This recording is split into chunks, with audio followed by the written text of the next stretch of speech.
Sir Vince, syempre nagnilay-nilay si Sir Vince tapat ng beach. O tingnan mo, ang ganda ng view pero may sumilip.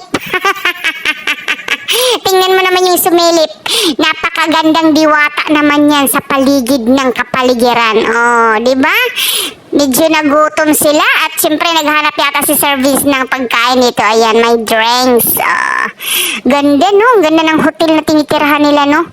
Talaga namang mag-i-enjoy ka dito, no? Sulit yung vacation nila. Ayan, may mga bilyaran. Kung maboboring ka, mayroon kang pwedeng laruan dyan.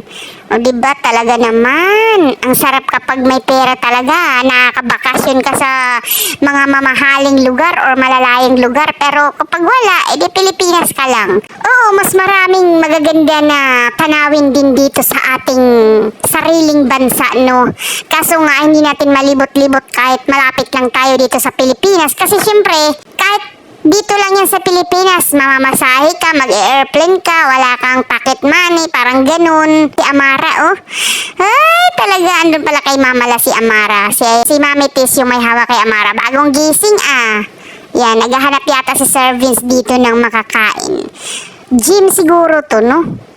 Yan, tinuturo ni Sir Vince. Ano kaya yung tinuturo ni Sir Vince? Baka yun ang pupuntahan nila. Gaganda, no? Pero simple lang din yung ano nila, yung mga building hindi gaano kataas, no, dun sa Thailand. Pero may mga matataas talaga dun sa hotel na Marriott. Yan yung yata yun. Ganda, no? Talagang sinusulit nila yung paikot-ikot dyan. Tama nga naman. Kasi once in a lifetime lang to mangyayari. Kaya gawin mo na. Oh, video yourself. Ika nga.